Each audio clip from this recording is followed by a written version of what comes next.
We are WNST, AM 1570, Towson, Baltimore. We are Baltimore positively here at Faidley's Seafood, the world-famous Lexington Market. It's all brought to you by our friends at the Maryland Lottery. I'm going to have some candy cane cash to give away, as well as our friends at GBMC. We call this week a cup of soup or bowl. We are not at the Moscone Center in San Francisco. I'm not going to the Super Bowl this year. I've been to 27 of them. Instead, we are serving the community with cool stories. I put out a little APB last week out on social media for all the folks who follow us. And if anybody hears this during the week and you feel like you missed out, you can throw me a note, ness@baltimorepositive.com. I will feature your charity, your community organization, even if I have to do it on Zoom, even if I have to do it in February, March, April, May, somewhere down the line, we'll make it happen. But I've been storing up charity, storing up community stories to tell. One of them is Leftover Love. It is a neighborhood food rescue. Omar Tarabishi is here. I'm here. Rhymes with Mitsubishi. Mitsubishi Tarabishi. I'm trying to think of any other Bishis that I know. But how are you, man? I'm doing well. A pleasure. Thanks for having me on the show. Thanks for coming out. I appreciate it. Look, I bring people down to Lexington Market, and most people want a crab cake, but everybody joneses something here. We got Taharka here. We got we got Trinacre lovely here. businesses, we have Lumbini. I mean, great Baltimore businesses here. Yeah. There was no problem bringing you down to Lexington Market. No, not at all. I love coming to Lexington Market. I mean, one of our food donors used to be here, actually, Ovenbird Bakery, right around the corner right there. Oh, I love me some Ovenbird Bakery. Got some great stuff. They got some great products. Yeah, man. exactly. I mean, some of the best muffins in town down in Little Italy, right? That's right. That's Little Italy. Got Highlandtown. They got the Rotunda now, too. 3 locations. They're expanding. I'm doing this in the last couple of years. We've been doing it for the Maryland Food Bank, and I do want to give some love to them. Of course. And they've changed leadership this year. I'm going to get some folks out this week. That's right. And be a part of that. And I've had Carmen on, and my dad stood in soup lines in 1929 when Herbert Hoover was the president. Chicken in every pot. My dad was born in 1919. Okay. My dad never voted for a Republican ever again after 1929. All right. My dad loved Kennedy, and he would have hated Trump. But my dad would always, and this is kind of the beginning of a couple of Super Bowls. A couple years ago, after 27 years, I did Super Bowls for 30 years. Incredible. I got blackballed by the league and through the Ravens and Chad Steele. You can look it up. Okay. But it's the reason I'm here. And I was thinking about what am I going to do to serve the community that's going to be clever, interesting. And you said, is it a cup of bowl of soup? Right. And I thought about a cup of soup or bowl would be what we would offer here at Faidley's or at Coco's on Wednesday or Costas on Friday, wherever we are, that if you bring me canned goods, I'll give you a cup of soup or bowl. I like that. Right? I like that. On a cold day, and I know all the pantries dry up because everybody feels real charitable during the holidays. Exactly. Coats, food, making giving. Money, giving gifts, thinking of God, thinking of good things. That's right. Trying not to think of Trump and pedophilia and all the stuff that's going on.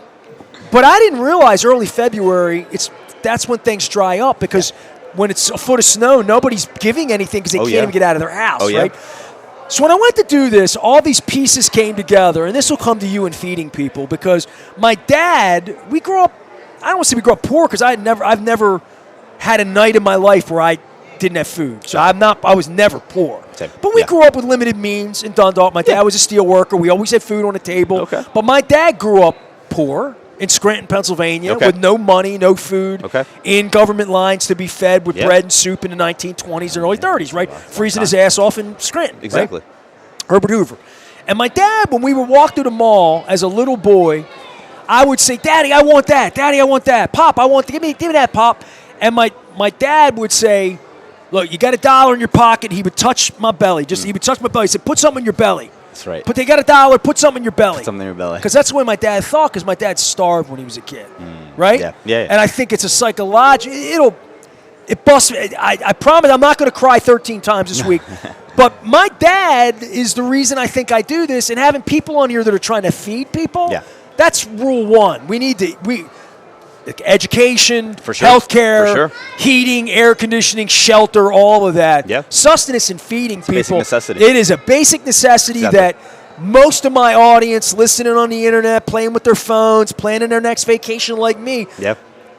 I'm thinking about what I'm going to eat tonight, not if I'm going to eat tonight. Exactly. Right? It's a question. And I think this is where you come in, and I want to let you give the oxygen now. You have my story as to how I was inspired, because hopefully I will not starve, but I've met people who have starved. Yes, exactly. I live with one. I grew up with one. I think we all know someone.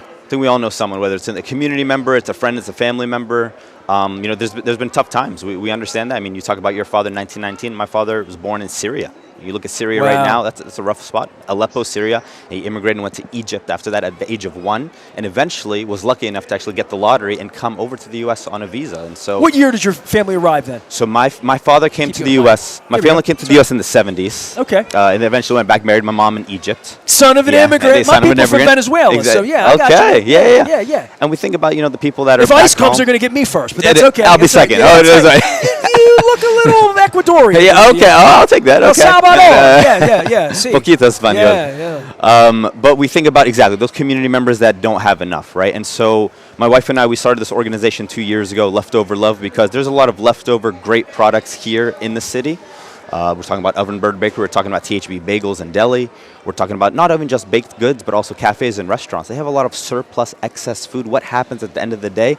What if we could just redirect that to communities in need? Don't put that in the dumpster, man. Exactly. Put that in somebody's belly. Yeah, and there's laws in place. The Bill Emerson Good Samaritan Act talks about businesses giving to 501c3 nonprofits, giving to nonprofits and saying this is in good faith, that there's no liability on the business. And so the food, those nonprofits, those 501c3s are able to move that food to different nonprofits or community fridges, which is where I got connected with you. Sure. To give back to the community in need. I mean, there's a lot of great stuff, a lot of great Baltimore-based businesses. Why not give back to the Baltimore-based community? It makes sense from point A to point B. Give me your background on this, what would inspire you to create an organization. And by the way, the organization is Leftover Love. I want to make sure I get that out. I got a sticker here. There we go. There we go. That's perfect. Leftover Love. I love it. Leftover Love. Yeah. God, what a great name. It rolls off the tongue, right? Friggin' love right in it, man. That's the most important thing right there. All we need.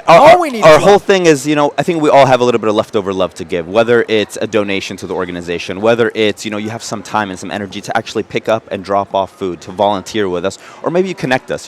Maybe an owner of a business here in Baltimore, maybe the executive director of a nonprofit. Let's connect us. Connect Leftover Love so we can make that food go around. We don't want any waste. We don't want people to experience food insecurity. We want to make sure that really great food, really great products from the city are going to the community that needs it. Give me the background of how you got involved. Were you involved in? I was not. You were I was not in food rescue. I was not in food safety. Volunteering, none of that, right? I was volunteering, but I was in a completely different field. So I graduated with a degree in Arabic language from the University of Maryland. Okay. And then I went back to do my master's in international education policy. So I was working in international. So I go to the Middle East. I'm taking you with me. Yeah, I'll go with you for sure. I'll show you around.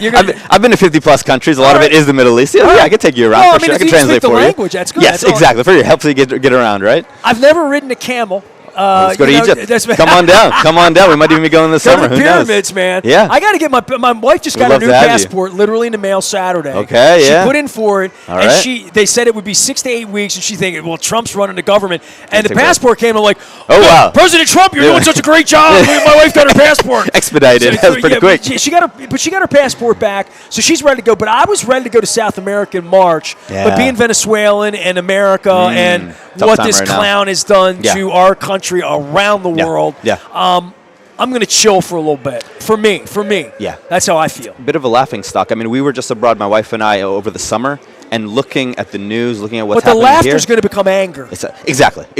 Yeah. I mean, and the international community is, it looks like the Wild West over there. Literally the Wild West. The world is about trust. Yes. Right? Yeah, exactly. And there's not a lot of trust right now. Yeah. Well, the man who saved my wife's life is German. Okay. He's come over, and my wife's had 2 bone marrow transplants 12 years ago. Wow. She had leukemia. She was a 9/11 first responder. Okay. Speaking about Muslims and Americans. Holy smokes. My wife was a first responder in New York in 9/11 and got cancer. So the man who saved her life, he can't even come over here and visit now because the German government's like, you don't want to go over there. Yeah, exactly. And he's like, I don't want to go over there. And I would love to go to Chile and chase AC/DC and Bryan Adams. And I would love to go to Colombia and go to Medellin and do all. I was going to do anyway. Yeah. I'm not doing anything. I'm doing a couple Super Bowl, and I'm trying to help Leftover Love here. We appreciate it. But I think there is a point where you feel that you have to do this, exactly. Right? And I think that's where it comes from, right? So my background was international education, Arabic language and cultural education was what I was doing before I started Leftover Love. And I said, let's take a couple steps back, right? How can I advocate for children here in K-12 public and public charter schools to learn a new difficult language? They call it a Category 5 or a critical language here in the United States, Arabic. It's tough. There's a lot of contact hours to get to those higher levels. So how can I advocate for taking this language when some of these students don't have food to eat? They don't have food at homes, or they're going back on the weekends when they're not in school and they don't have food at home. So I wanted to take a couple steps back and let's talk about food insecurity. Let's talk about getting food into the bellies of some of these students before we talk about, all right, now I need you to focus in school. Now I need you to get these really high scores in your assessments. I want to relocate food, right? So I thought about what are these great businesses here in Baltimore, what do they have to offer? At the end of the day, some of these bakeries are closing at 3 o'clock or 4 o'clock. It's still pretty early in the day, right? And they create so much of a surplus. What happens? All right, so some of them do compost, that's great, but what about the others? A lot of these other businesses, these cafes, these restaurants, these bakeries, some of them toss out a lot of high quality stuff. So what if we could, if it comes down to just a logistics and a transportation issue, maybe there's So what space is that? for us. Well, I was going to tell you with Maryland Food Bank, and you know this, Yeah. that I could have people, and I'm at Faidley's right now. I'm not expecting a lot of canned goods. 3 years ago, I had a lot of canned goods, and every day people were coming by to pick things up. And then I got involved with local pantries, Catonsville Emergency Assistance, as an example, right? Or Soup for the Soul in Dundalk. Just places, churches, and all sorts of communities with pantries and food, let alone you're mentioning schools. Baltimore County, every school, every middle school, every elementary school has a pantry in their elementary school. That's true, exactly. That's shame-free, guilt-free. To get a meal. Take what you want, leave what you can. All of the things that I grew up kind of poor in Dundalk, where half the kids in my elementary school had little food stamps. And I always wanted them because I thought that was kind of cool. They got free lunch. They come in and and my parents like, you don't want a free lunch. And my dad would say, you got $1. You buy your lunch. Exactly. Fill your stomach. Dollar fills your stomach. Like Richie stomach. and James, their mom's single, and they don't have as much. But I grew up with that in 1976, 77, 78. I think the modern part of that is shame, guilt, this feeling about being on the dole, or the way people look down upon people who do have WIC or food stamps or get some sort of credit. I'm trying to eliminate that stigma through my audience. Right and left, east and west, Trump or non-Trump. Because we're talking about children here in our community that you wouldn't know it, you wouldn't see it, I wouldn't recognize it. But these kids don't know where their next meal is coming from. Literally. I have food in my refrigerator. You have food in your refrigerator. I just don't think we can take that for granted in a modern world. And the more understanding we can give, and you'll speak to this, the shame part of it, right? The part of it is those kids that had stamps in school, they weren't made to feel ashamed of that when I was a kid. I think the modern world's a little bit different about what I got and what you don't have. And it's social media, I think, has a big part to play in that. I mean, I think, kids and, we hear stories about bullying. We hear stories about, what this kid might have, what this kid might not, and how that kind of affects friendships and relationships. It's difficult. It's not easy right now. I think some of our partnerships that I wanted to highlight that do a really fantastic job of kind of making sure that the people or the community members that are visiting some of these partners don't feel that are Enoch Pratt Free Market, for example, where they have a really nice, well-lit space where people can come in and pick and choose what they want. And so that's one thing I wanted to highlight, is that in the past, there's been a lot of food distribution efforts. Here's a bag. Exactly. Right. Here's a bag, and then you walk down the street or you walk around the corner and you find out, I don't eat this. Exactly. Some of these things are literally tossed out on the ground. So what I really like is Enoch Pratt's Free Market allows choice and agency, so you get to walk through the market. Take what you want to eat. Exactly. Almost like you're grocery shopping for free. There's no price tag. So you go in, you pick and choose what you want to put in your bag, and you walk out of there, and every product that you put into your bag, you're going to take home. You're going to maybe create something nice for your family. And so I really like what Enoch Pratt Free Market has done, one of our partners. I also like Baltimore Community Fridge Network. That's how I actually got connected with you, is that they are really filling a need for us, where we have some really small rescues where it doesn't make sense for us to come to a school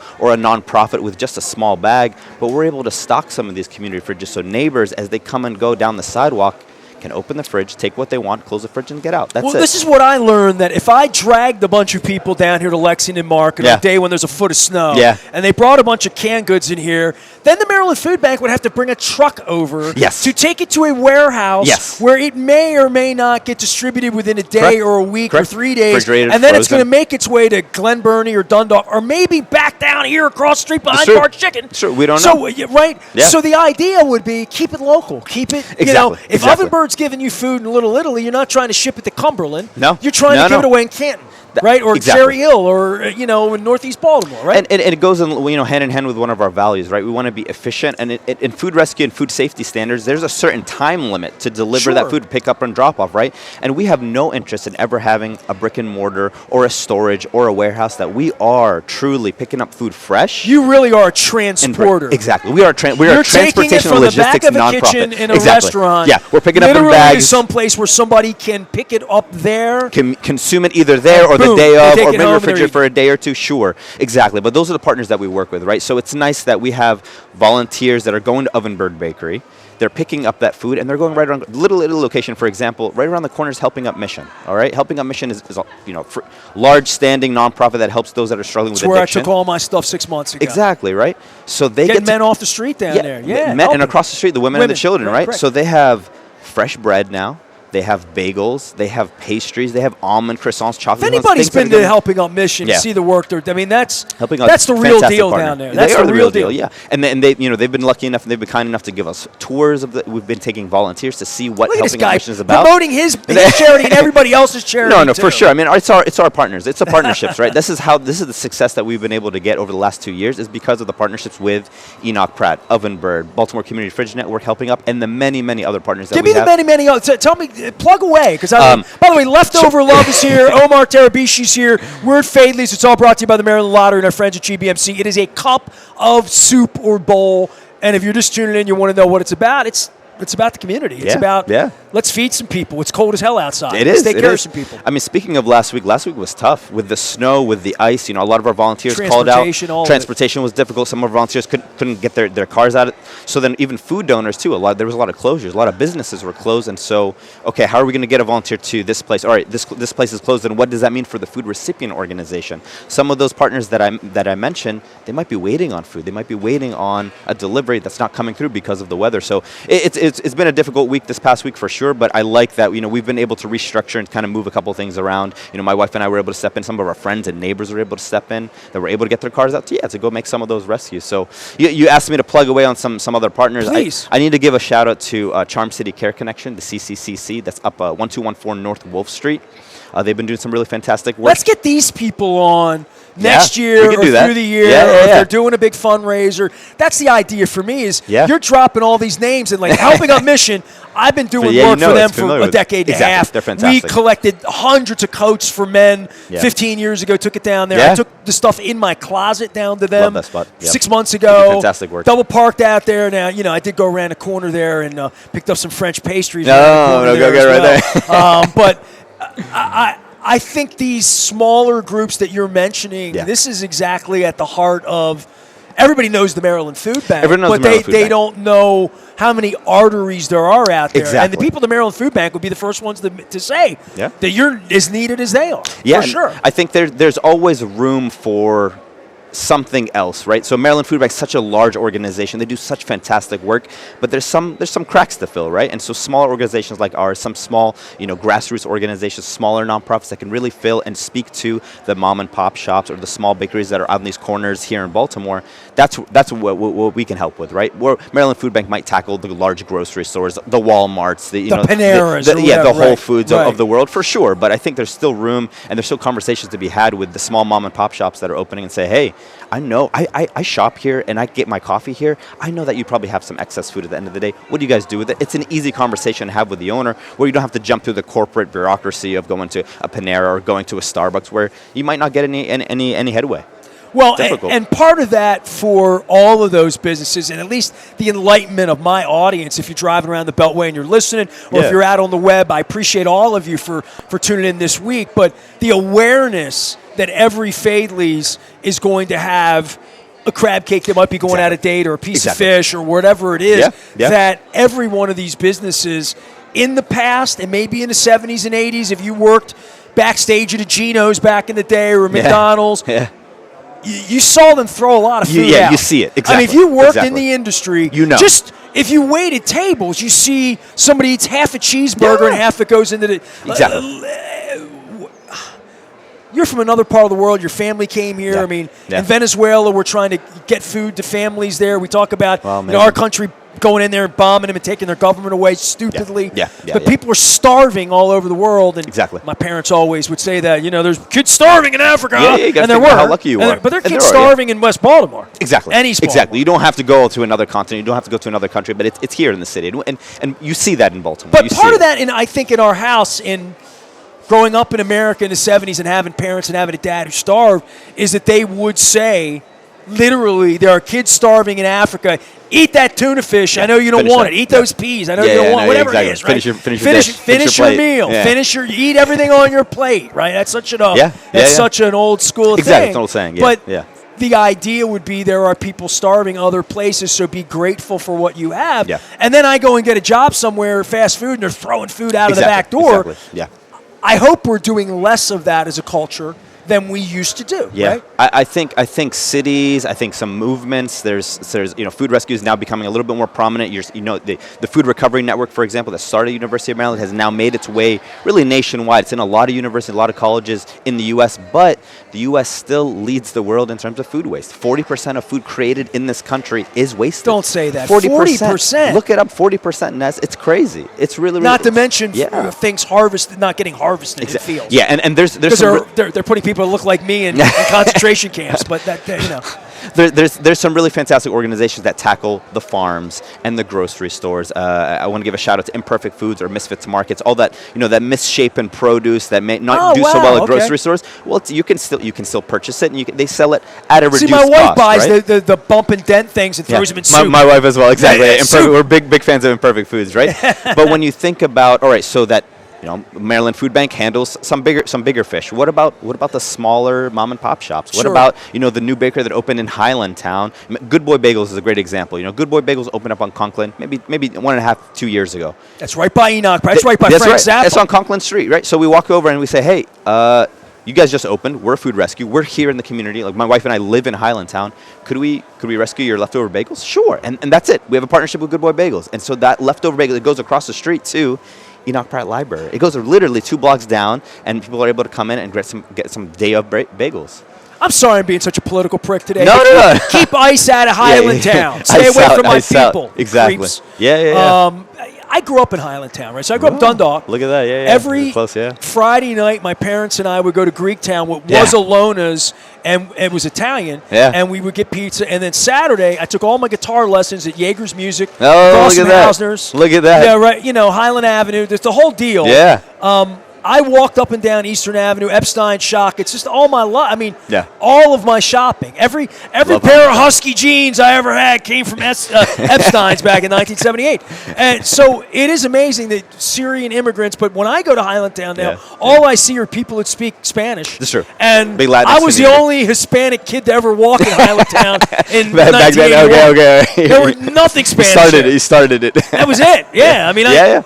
You couldn't even get a chorizo in Islandtown in 1980. Yeah. What? Oh my God! Different times. Different times. I mean, I've lived here long enough to see fellas like you.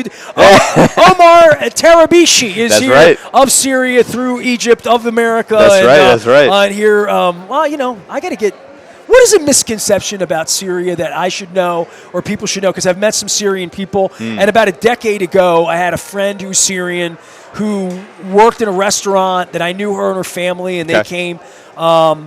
And this is when all the really awful stuff was going on. Maybe 12, 15 years ago? Yeah, so 2010, 2011 when everything started, Civil War there. And I mean, everything that happened there for your relatives, my family's Venezuelan. People ask me about it every day. I wish I knew more because even getting information, I think, difficult in countries where they will kill you for speaking. Yeah. My cousins don't even want to write to me on Facebook because they're afraid of it. Yeah. They're more afraid of my government than their own. Wow. At this point. Yeah. No, I mean, that's valid. I mean, I've heard stories from my friends in Egypt during the Egyptian Revolution. I've heard stories from, my relatives. Most of my relatives are out of Syria, so everyone's in different parts. But in Egypt, specifically the Egyptian Revolution, I mean, that was also tough times as well. I have some friends that made it here eventually. That happened on TV. Exactly. You saw you saw it live. You saw it. I mean, it started with social media, started with movements across, the Arab Spring. It was the first social media movement, right? Yeah. It was the first thing that happened on Twitter 9, 10, 11, 12. Yeah, you're right. Exactly. Now, that can't happen on Twitter anymore because the Nazi owns it now. So, yeah. So that's true. I mean, what I want to highlight is that the misconception is we have love to give, right? So the hospitality of the Arab people, the hospitality of Egyptians and Syrians is come and try our food. Come inside of our home. Let us serve you tea. Let us serve you coffee. I love that. Let's it is go. that warmth, right? It is that leftover love. It's that love to give to your community members. And so we're bringing that to Highlands. We're bringing that to Baltimore, right? It's coming from my family. It's coming from the neighbors, the community members, the people that believe in this mission of rescuing leftover food. We want to give back. And there's different ways to give back. We know that everyone doesn't have the capacity. We know that you don't have the time or the energy to perhaps take bagels and make sandwiches out of it. But we know that, hey, you work from home. All right, maybe you have an hour of your day to go pick up and drop off. That makes a big difference for a nonprofit to give them agency and choice so that they're not just having cereal. So you're looking for some volunteers to drive food from the back of here over there to feed people. We're always simple. Simple. It's a pickup and it's a drop off. We don't want to ask anything more of our volunteers. Of course, there's many that go above and beyond. Specifically with BCFN, they want to create different sandwiches. They want to create bagels with cream cheese with lox. They want to stock fridges all over the city. That's amazing. But we understand that people have different capacities, right? Sure. Especially now, it's a difficult time. But if you have 30 minutes to an hour out of your day, and you live in Canton, and we have a rescue in Canton, you just pick up and drop off. We have many partners all over the city, so we make it convenient for the volunteers so they could pick up and drop off within a timely manner. The amazing thing you just said is, I'm Middle Eastern, I'm Syrian, I'm Egyptian. I would have you in my home. I'm going to give you food. Yeah. My wife's Armenian. That is so that's part universal. Of our culture. Yes. No, but that's everybody's culture. It is. Everybody's exactly. culture is come into my home. You want to share that love. I want to feed you. I want to feed you. I Exactly. I want to feed your belly. If I feed you, we can be friends. Exactly. We can have a meal. Yeah.